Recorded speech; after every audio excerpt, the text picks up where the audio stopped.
Greetings, people of the internet. I'm Scott with Serkworks Art Labs. Welcome to the underground laboratory where we create robots, aliens, zombies, and other imminent threats to humanity. We also create comics. This comic is the one that I'm working on. Where is that thing? Here it is. Young and the Dead. This is issue 3. I'm working on issue 4. It's a kids versus zombie story.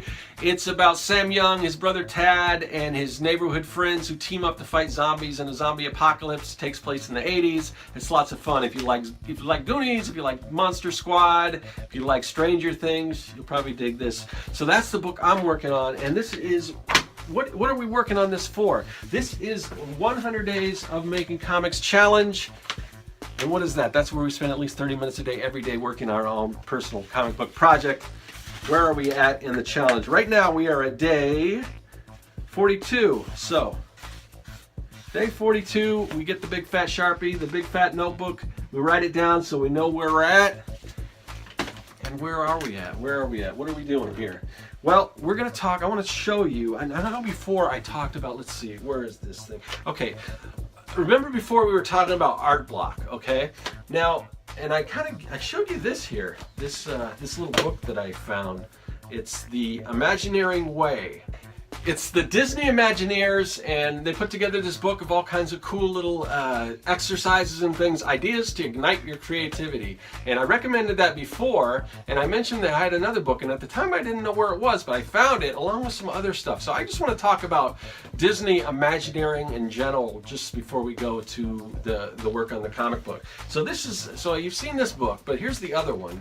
This one's the Imagineers Workout, and it's very similar, but it's just more exercises. This one is exercises to shape your creative muscles. Again, just as the other one, I highly recommend this one. But I've always been a huge fan of Disneyland, the Disney Imagineers, and the things they do. Obviously, it's inspired me to create things like this underground laboratory. So not just drawing, but also fabricating things. I've done a lot of that stuff, and Disney was a big inspiration for that. This is another book that I really love, and you can see how much I love it by how kind of dog-eared it is and messed up and everything. But this is just called Imagineering, a behind-the-dreams look at magic, or making the real magic. And it is just, here, let me show you here. Can we get through? So it shows all their rides, some of the concept stuff behind that. You see that? Let's see.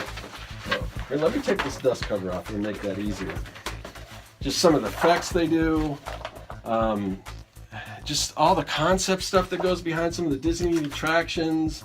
And it goes way back, you know, look at some of the cool robots they're building. You know me, I love robots. Some of the designs for some of their water parks, and some things that they've used, some things that they haven't used. And, you know, here's this is the interdepartmental mail that they kind of pass around. Is there anything in here? Yeah, look at that. Little ideas and things like that. Just kind of gives you a behind the scenes look at how Disney Imagineering works. So I would check out this book. Again, it's just Disney Imagineering. And I will see if I can put a link. Hopefully it's still in print, but you probably can find a used one if not, and hopefully in better condition than this. But anyway, if you're a fan of Disney, or if you're just a fan of creativity, I would recommend these. So that and those other, if you get that art block, or if you're stuck on some things, check out those Imagineering workbooks and what was the other one? Imagineer's Way, Imagineering workbook. So there's that. Now, let's go right here to the paralleloscope and see what's going on with the process of 100 Days of Making Comics. Just to update everyone, if you've been following along, you know that I've been working in Manga Studio doing my pencils, my rough pencils. I printed that out on Bristol, and yesterday I did a little more penciling traditionally, just add a few things here that I wanted to improve on after I already printed everything out. But now finally we are going to get into the inking stage, so we are going to go up to the studio and start working on that. So I'll see you when we get up there. Back in the studio. This time we're finally starting to do some inking. Now, for this page, there's not going to be a lot of inking with a brush, which I usually do, especially when I, characters and things like that. I always like to use a brush to get that nice line weight and everything. But in this first page, actually most of the first 3 pages, it's going to be a lot of perspective shots. So we're going to do all that with a ruler.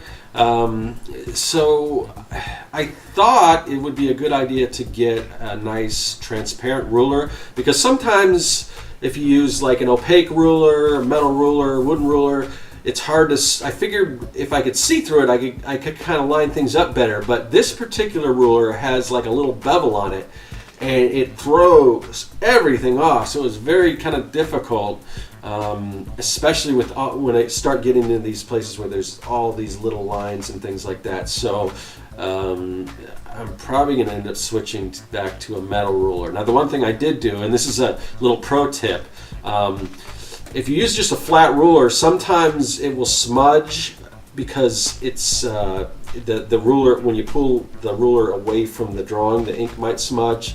So just a little pro tip, if you put a couple strips of like masking tape on the bottom, it'll raise it up just slightly enough so that you don't get you don't really get that smudging as much. So anyway, just going through the buildings here and laying all this stuff out. This would be really easy if I would have just done this in Manga Studio. It would be a lot easier than doing it like that. But again, I don't want this drastic shift from issue 3, or 1, 2, and 3 to issue 4, where it looks obviously digital. So that's what I'm doing, starting with digital pencils, then going and printing this out, and then inking by hand, just to keep everything sort of as close as possible. So that's what we're doing, and we're going to continue this tomorrow. All right, welcome back to the laboratory as we put an end to this day, day 42. Tear that off the big pad. Crumple up, really, really good. Toss it in the trash, say so long, and we'll see you tomorrow. That is all. It's the didgeridoo Disney. No.